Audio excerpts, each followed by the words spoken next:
On s'était quitté avec le seum. Salut tout le monde, c'est Lounès d'Arsenal Fans FR. Et oui, la dernière vidéo que j'avais tournée, c'était à Belgrade, après la défaite, l'élimination en Ligue des Champions face au PSG. Mais ça y est, nouvelle saison, nouvel été, on revient avec plein de beaux nouveaux joueurs, avec plein de belles choses.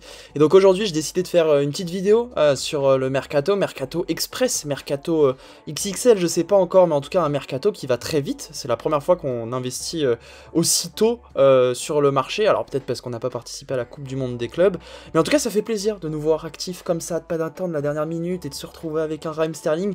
Donc voilà, déjà on commence par merci monsieur Bertha, quand même, les choses démarrent plutôt bien. Et on va tout de suite parler de notre ami Martin Zubimendi. Donc c'était un peu le feuilleton depuis un an et demi. Va-t-il signer, va-t-il pas signer? Au final, c'est fait. Il nous rejoint. Donc il y avait une énorme concurrence sur le dossier. Le Real Madrid qui s'était un peu incrusté comme ça la dernière minute. Heureusement, Zubimendi avait donné sa parole à Arteta. Et donc voilà. Je suis content qu'il ait signé parce que déjà 60 millions d'euros, je pense que sur le marché, on fait pas mieux à l'heure actuelle sur cette fenêtre de transfert. Et parce que c'est un profil 100% Arteta, c'est un Jorginho en plus jeune, en meilleur, meneur de jeu reculé, qualité de passe exceptionnelle, international espagnol, champion d'Europe en plus de ça. On se rappelle de son match, pour ceux qui l'ont vu, face à la France en demi-finale de Ligue des Nations. S'il nous fait ce genre de perf semaine après semaine, ce sera vraiment incroyable. Donc voilà, moi j'ai aucun doute sur le fait qu'il va s'imposer dans notre jeu. Il est vraiment impressionnant. Avec la Sociedad, j'ai pas vu énormément de matchs, mais on va faire confiance à Twitter. On doit pas trop le faire confiance, hein, mais sur ce coup-là, je pense très sincèrement que si on est dessus depuis un an et demi, c'est qu'il y a une raison à cela. Et si les Real toquent à la porte, c'est qu'il y a une raison aussi à cela. Si Liverpool était dessus, c'est qu'il y a une raison à cela. Donc non, je pense que c'est important de se dire que maintenant Arsenal plaît, Arsenal attire. Et donc voilà, c'est un peu passé en soum-soum avec tout ce qui s'est passé. On en reviendra après avec Gyökeres, Rodrigo. Mais en tout cas, à ce poste-là, je pense qu'on peut pas faire mieux. Ça va permettre aussi à Rice d'être un cran plus haut. Surtout qu'on a, ça me fait ma transition vers une deuxième recrue qu'on a fait, pas cher du tout, qui est donc Christian Norgard en provenance de Brentford. Alors ça, je pense que c'est peut-être le transfert le plus sous-coté de cette fenêtre de transfert. Pourquoi? Parce que déjà, c'est pas cher. 11 millions d'euros, c'est rien du tout pour un joueur qui est titulaire dans un gros club, on va dire dans un club en dessous du Big Six, tu vois, dans ce club du top 10, on va dire, de la PL.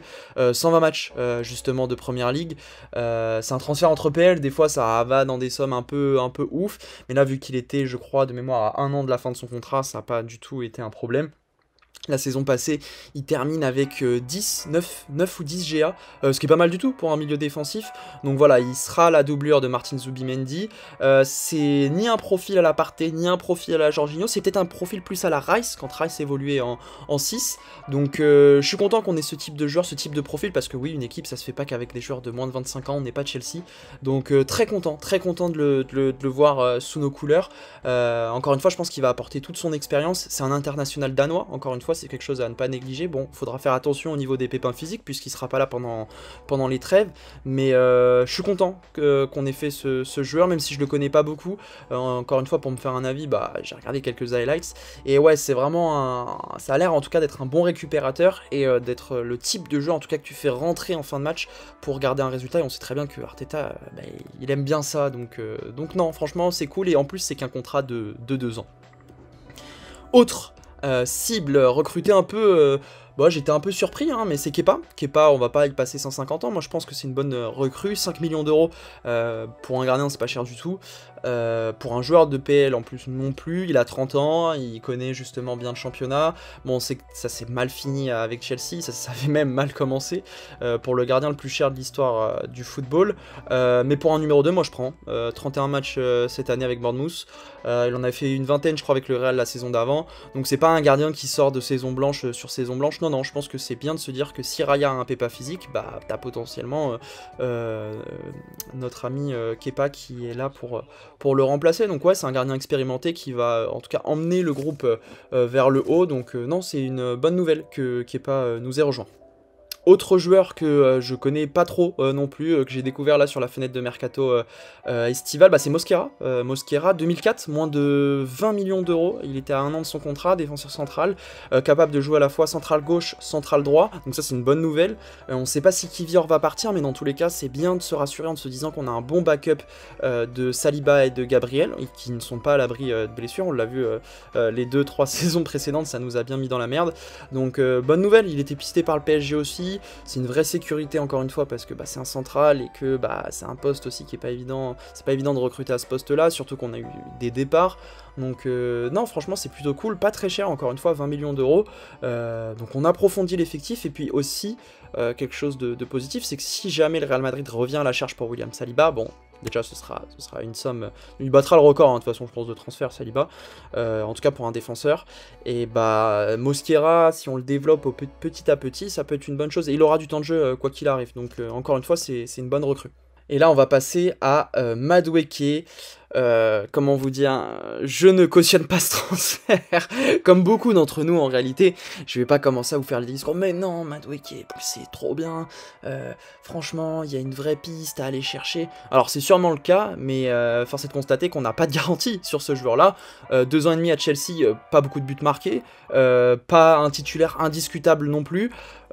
Franchement, Madueke, moi je vous pose la question, qu'est-ce qu'il va apporter de plus que Martinelli, à un prix qui est quand même important, 50 millions d'euros, mais d'un autre côté, sur le marché, encore une fois, vous me direz ce que vous en pensez en commentaire, quel joueur est-ce qu'on peut récupérer à ce prix-là, sachant qu'Elanga a aussi coûté ce prix-là, donc forcément, bah, Madueke, il aurait coûté pareil. Je me rappelle que quand il était au PSV, il était scruté par énormément de clubs, j'étais même étonné qu'il signe à Chelsea. Bon, bah ce sera la tâche du staff d'Arteta, en tout cas de relancer un joueur qui a été en difficulté ces dernières saisons, qui a pas beaucoup marqué, encore une fois, je pense que c'est à souligner. Pour un backup de Saka, oui, ça aurait été intéressant, mais ça risque de pas être un backup de Saka, parce que oui, je vais en parler, mais Rodrigo ne viendra pas à Arsenal, c'est quasiment sûr. Tu ne mets pas 60 millions d'euros ou 50 millions d'euros, je me rappelle plus exactement, sur un ailier pour ensuite ramener Rodrigo à ce poste-là. Donc bon, un peu compliqué à comprendre ce transfert-là. On verra, hein, encore une fois, va falloir lui laisser le temps, va falloir le soutenir en tant que supporter. Bien évidemment, moi je suis pas fan des transferts Chelsea-Arsenal, ce genre de trucs. Moi je suis pour des joueurs qui nous veulent absolument, comme Norgard. Mais les joueurs comme ça qui voient une fenêtre d'opportunité dans un autre club, bon je sais qu'on est dans le foot business, hein, faut pas que je crois qu'on est au pays des bisounours, mais ouais, un peu déçu de ce type de transfert, parce qu'il y a une rivalité, une vraie rivalité, et j'ai jamais été fan que ce soit dans un sens comme dans l'autre, donc bon, à voir ce que donnera Madueke. Moi je reste assez dubitatif comme la plupart d'entre nous, mais si avec Arteta ça fonctionne, effectivement ça peut faire des dégâts, mais encore une fois j'utilise un si, et c'est problématique alors qu'on sait tous que c'est une saison où on a envie de remporter un trophée, ça c'est sûr, et un trophée majeur. Très rapidement, on va parler d'Eberechi Eze, donc on est sur lui, rien de très concret là-dessus, j'ai vu que Fabrizio en avait parlé, profil qu'on n'a pas déjà, en tout cas sur le flanc gauche, donc il pourrait jouer ailier, il pourrait jouer relayeur, il pourrait jouer box-to-box, enfin je pense qu'il peut avoir un profil intéressant. Son prix, ce serait du 50 millions, donc est-ce qu'on serait capable de mettre là aussi 50 millions? Je suis pas sûr. Mais voilà, le fait que ce soit un profil plus intérieur qu'ailier, je pense que c'est intéressant. Je pense pas qu'il va bench Rice si Rice évolue au poste de 8. Mais c'est en tout cas, pour approfondir l'effectif, c'est une cible de choix et j'espère que ça va se conclure. Alors, là, cette fois-ci, on va parler de ma propagande favorite. Non, j'abuse. Mais je suis très content que Victor Gyökeres signe au club, contrairement à donc, Noé et Nicolas qui ont fait une vidéo dessus. Moi, je suis très positif sur sa venue, parce qu'encore une fois, pour moi, un numéro 9, c'était important pour nous. On l'a vu, ça nous a beaucoup manqué cette saison, les saisons précédentes aussi, même si Havertz, en tout cas, était bien revenu en 2024. Moi je pense qu'il faut de la concurrence à ce poste là. Gabriel Jesus n'apporte aucune garantie, il se pète chaque saison et je suis très triste de cela parce que moi je le voyais vraiment très haut chez nous. Mais voilà, 70 millions d'euros bonus compris pour Gyökeres, pour moi c'est pas la mer à boire, c'est un transfert qui aura mis du temps. À l'heure actuelle c'est pas officiel au moment où je tourne cette vidéo mais ça devrait se faire, donc non, encore une fois... Je suis désolé, mais ce que je vois sur Twitter, enfin, je sais que c'est le réseau du diable, mais encore une fois, un joueur qui met 100 buts en 2 saisons, vous allez pas me faire croire qu'il sera pas capable de planter Arsenal. Alors certes, le championnat est moins bon là-bas, on le sait, mais Bruno Fernandes, qui a été extraordinaire au Sporting, quand il est venu à Manchester United, il s'est amusé. Donc bon, je peux trouver des exemples, contre-exemples, il y en a qui vont me dire oui, mais Bas Dost... Bas Dost il est pas revenu en première ligue dans la foulée. Donc on verra ce que ça va donner, mais encore une fois je suis très positif, bien évidemment son jeu de tête laisse à désirer, c'est ce que je vois un peu partout, mais ça va venir, il n'y a pas que les centres de la tête, centre à terre, et c'est un mec qui se met très souvent en position de tir. Je pense qu'on en fera une vidéo un peu plus détaillée de Gyökeres, mais moi je suis vraiment super content de son arrivée. Je dis pas que il va planter 60 buts, mais une vingtaine de buts qui sont assurés, c'est une bonne chose, et ce sera une bonne concurrence avec Havertz. Donc voilà, moi j'ai aucun doute sur le fait qu'il s'adaptera en première ligue, et je suis très content de sa venue, surtout au détriment de Šeško. Moi je ne crois pas du tout en ce joueur, en tout cas pas maintenant. Je pense que d'ici quelques saisons, oui, il peut être world class, mais encore une fois, on le dit, on le répète, ce qu'on veut c'est de l'instantanéité dans notre projet maintenant. Je pense qu'on a une première ligue qui nous échappe depuis de nombreuses saisons, une ligue des champions où on n'était pas si loin, donc bon, voilà, moi j'attends pas 3 ans pour que Šeško s'adapte, surtout avec ses saisons à 13 buts à Leipzig. Encore une fois, il pourra faire de bonnes choses peut-être plus tard, mais je suis désolé, 100 millions d'euros pour 13 buts cette saison, c'est pas possible. En tout cas pas pour un numéro 9. Donc très content de la venue de Gyökeres. N'hésitez pas à me dire vous ce que vous en pensez. Un petit point sur les prolongations aussi. Nwaneri jusqu'en 2030 vraisemblablement, donc ça c'est une très bonne chose. Manchester United et Chelsea étaient dessus. Donc non, très content, donc c'est 4 ans plus 1 en option, donc c'est une bonne chose. Ce sera sûrement une doublure d'Odegaard. Je pense qu'il peut toujours autant dépanner sur le côté, mais je pense qu'il faut le voir surtout comme un milieu offensif, et c'est bien qu'on puisse garder nos jeunes prospects, c'est bien qu'on puisse leur donner confiance, et c'est bien qu'ils nous fassent confiance aussi en retour, donc très content que Nwaneri reste, un enfant du club. Il a fait une bonne saison, la saison dernière, il y en a qui disent qu'il est trop juste, etc. pour démarrer, bien sûr qu'il est trop juste, il a que 18 ans, mais il plante 8 ou 9 buts, la génération 2007 c'est le meilleur derrière Koubarsi et Yamal, donc on fait pas mieux, donc très content. En plus il est quoi, sa valeur marchande est à 50-60 millions d'euros, il va continuer à se développer tranquillement chez nous, donc non, c'est très bien. Et une autre excellente nouvelle, c'est la prolongation, celle-ci est officielle, de Miles Lewis-Kelly ici à la maison, donc très bonne chose, parce qu'il y avait encore une fois le Real Madrid en concurrence sur le dossier. Moi j'avais un peu peur, parce que je me suis dit, pour un poste qui n'est pas le sien de formation, il évoluait pas latéral gauche, il jouait milieu, je me suis dit, ah, est-ce qu'il peut faire une Maitland-Niles en se disant, non, moi je veux retrouver mon poste du milieu, mais je pense que le fait que notre compo, notre tactique fasse qu'il soit vraiment au cœur du jeu, qu'il ait vraiment des responsabilités aussi offensives, il se dit, bah ce projet il est fait pour moi, et j'ai un boulevard aussi avec les blessures de Calafiori, donc très content que Lewis Kelly reste, et bon, il faudra gommer quelques défauts de concentration, mais très content, très content encore une fois, donc quasiment que des choses positives sur ce mercato jusqu'à présent. Et on va finir par évoquer les départs. On va parler du positif déjà dans un premier temps. Tierney, merci pour tout, vrai soldat, est rentré ailier gauche pendant une bonne partie de la saison. Franchement, n'a jamais triché sur le terrain, nous a représenté nous en tant que supporters. Je pense qu'il y avait beaucoup de supporters qui s'identifiaient à lui. Alors oui, c'était un bourrin des centres et il avait pas mal de défauts, et je pense que pour le projet actuel il a plus le niveau, mais il faut pas oublier à quel point on était en galère en 2020-2021 et que lui il nous sortait sa meilleure saison. Donc non, franchement c'était cool. En plus c'était un profil qu'on n'avait pas en vrai cette saison, parce que c'était le seul latéral qui prenait la largeur. Donc voilà, merci pour tout Tierney. C'est un what if un peu Tierney, parce qu'il aurait pu être aussi le capitaine emblématique du club, mais c'est comme ça. Merci pour tout et bon vent. Et puis Tomiyasu aussi, je vous avoue que ça me brise un peu le cœur, son départ quand j'ai vu la news est parti très vite, en une nuit ça s'est fait, c'était un peu inattendu. Et je pense, ouais, faut aller de l'avant, moi je l'avais dit dans certains lives, les joueurs injury prone comme ceux-là, c'est pas possible de continuer avec, et là une 3e saison comme ça, je pense que même le joueur en avait marre, et c'était le mieux pour lui. On se rappellera de ta saison 2021-2022, quand tu étais là au début du projet aussi, quand tu étais aligné avec Gabriel, White et Tierney à gauche, et avec la fameuse saison 2021-2022, donc non, vraie saison. On n'oubliera pas aussi ton premier match face à Norwich, toujours impeccable, pas de problème de comportement, rien, vraiment une top mentalité, une vraie bromance avec Saliba aussi, donc non, ouais, assez triste du départ de Tomiyasu, mais comme je l'ai dit, faut aller de l'avant, et en tout cas lui aussi on lui souhaite tout le meilleur, parce que c'était un vrai joueur, très polyvalent, et je pense que d'une certaine manière il va un peu nous manquer.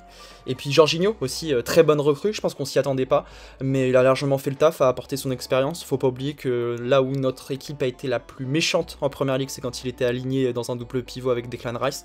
Au niveau du contrôle du tempo, il nous a fait des masterclass, que ce soit contre Manchester United, contre Chelsea. Il nous a fait presque très souvent dans les gros matchs, il répondait présent. On oubliera encore moins son but qui a mené un contre son camp de Martinez, mais sa frappe, en tout cas lors de la victoire 3-2 face à Aston Villa en 2022-2023. On a cru au titre jusqu'au bout avec lui.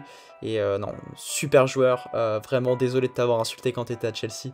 Mais en tout cas, j'ai été fier que lui aussi porte nos couleurs, donc voilà, très très très bonne chose. Et puis je vais parler d'un dernier départ, celui de Thomas Partey. Est-ce que ça mérite vraiment un commentaire? Je pense que oui. Par rapport à tout ce qui s'est passé, je vais d'abord commencer par le sportif. Bon, déjà, faut arrêter de nous prendre pour des cons. C'est pas une grosse perte, les gars. C'était l'un des plus gros salaires du club. 3 saisons où il manque la moitié des matchs. Une saison 2022-2023 où il est très très bon avec Granit Xhaka. Mais au bout d'un moment, là, c'était sa dernière année de contrat. Il fait une saison qui est assez bonne. Mais la Zumba autour de son niveau, de son retour, face au PSG alors qu'il n'a pas été bon. Bon voilà, maintenant je vais parler de l'extra sportif parce que je pense qu'on mérite de le faire, on l'a relayé aussi sur notre compte. On l'avait appelé numéro 5 dans certains de nos lives, on l'avait appelé numéro 5 aussi sur nos tweets, pour des raisons qu'on a justifiées. Une partie de la fanbase n'a pas voulu nous croire, on s'est même fait insulter. Je tiens à vous rappeler que 86% des affaires de viol sont classées sans suite dans notre société. Et voilà, nous on a pris ce parti-là, moi je suis désolé quand il y a un joueur qui est accusé de viol, on ne sait pas si c'est vrai ou si c'est pas vrai, on est donc dans l'incertitude. Moi je suis pas juge, donc me parlez pas de présomption d'innocence, et donc nous, très honnêtement, ça nous a mis mal à l'aise, parce que vous préférez quoi, défendre un potentiel agresseur ou une potentielle victime? On a préféré se mettre du côté de la victime, donc voilà, j'étais un peu énervé, on va dire, du côté nauséabond des choses, on était tous un peu énervés par rapport à ça, je parle vraiment de Arsenal Fans FR. On l'a vu sur pas mal de tweets qui ont pas mal buzzé également. Moi, ce qui me dégoûte un peu, c'est que le club l'a protégé d'une certaine manière. Vous allez me dire, bon, ils auraient dû faire quoi le club? Que ce soit, si on prend l'exemple d'Everton avec Sigurdsson, moi je crois qu'il a été dans la foulée incarcéré. Donc ouais, non, franchement, un peu dégoûté de cette affaire-là. Moi, ça m'a un peu plombé, ça nous a plombé un peu le moral à certaines fois. Donc voilà, je pense que nous, on regrette pas ce qu'on a fait avec lui, on n'a jamais voulu le glorifier, on a dit quand il faisait des bons matchs, mais c'était assez compliqué, en tout cas, de sortir des bons mots le concernant. Bien évidemment, on attendra la décision de la justice, qu'on respectera, mais je vous garde la même stat, que 86% des viols sont classés sans suite. Voilà, si jamais il n'est pas condamné, il n'est pas condamné, qu'est-ce que vous voulez que je vous dise? Maintenant, faut pas oublier qu'on est dans une société patriarcale, le but de cette vidéo c'est pas non plus de faire un cours de sociologie, mais voilà, encore une fois, moi je l'ai dit sur mon Twitter perso, je trouvais ça très honteux que d'autres comptes communautaires se moquent de notre prise de position là-dessus, et là changent de leur fusil d'épaule. Donc voilà, désolé de vous embêter avec cette affaire-là, mais il était temps, il fallait clarifier les choses une dernière fois, peut-être qu'on évoquera d'autres choses plus en détail. On a été aussi victime des comptes, de faux comptes qui nous ont harcelés par rapport à cette affaire-là. Donc voilà, peut-être qu'on reviendra plus dessus, je sais pas si on le fera dans une vidéo, mais c'était le moment que j'en parle aussi. Je reviens un peu sur toute l'actualité du club, donc voilà, je pense que c'est une leçon pour tout le monde. Faut pas fermer les yeux dans ces cas-là, faut pas fermer les yeux très sincèrement, et c'est une affaire en tout cas que j'espère notre club ne reconnaîtra pas, du moins jusqu'à... non, ne reconnaîtra pas dans les prochaines années, parce que ça a impacté tout le monde, et la fanbase, et nous en tant qu'humains, donc voilà. Et je termine sur les rumeurs de départ, donc Kivior, bon lui c'est un peu chaque été, Martinelli, il paraît qu'il y a des pistes en Arabie Saoudite, à titre perso j'y crois pas, je pense que Martinelli va rester. De toute façon, combien est-ce que vous comptez en tirer de Martinelli s'il devait partir? Ce serait quoi, du 30, 40, 50? Bon, si tu dis que Madueke est parti pour ce prix-là, j'ose espérer quand même Martinelli partirait pour aux alentours des 50 millions d'euros. Et puis par contre, une piste qui est un peu chaude, c'est celle de Trossard au Fenerbahçe, donc ça c'est vraiment possible, pas mal de médiaturcs le relayent, bon... Les médiaturcs, je me méfie aussi un petit peu parce qu'ils aiment bien extrapoler, mais j'ai vu des sources quand même assez fiables sur ce dossier-là en parler. Donc ouais, pour 20 millions d'euros, ça peut être une bonne affaire. Et merci Trossard, tu vois. On reviendra de toute façon sur une autre vidéo d'ici la fin du mercato, mais merci Trossard quand même pour les quelques... Pas les quelques, mais les saisons de service. Et non, bon joueur, pas souvent respecté, donc voilà, écoutez, merci à tous et à toutes d'avoir suivi cette vidéo. N'hésitez pas à mettre un petit pouce bleu, me donner votre avis en commentaire de notre mercato jusqu'à présent. Et puis on se dit à une prochaine. Je vais essayer d'être un peu actif là, bon je suis pas en vacances, hein, mais de faire du contenu, parce que la saison qui arrive s'annonce historique. L'APL va être incroyable, entre City qui a recruté fort, Chelsea qui va revenir avec son statut de champion du monde de la Coupe du monde des clubs, bref j'avais bien le seum, Tottenham qui a pas mal recruté, Manchester United qui fait Mbeumo et Cunha, non, ça va être une saison très très excitante, Liverpool et leur équipe All-Stars, Newcastle qui garde Isaac, non les amis, préparez-vous, branchez-vous, parce que Arsenal Fans FR, l'année prochaine ça va aller à 200 à l'heure. Allez, salut tout le monde, à une prochaine.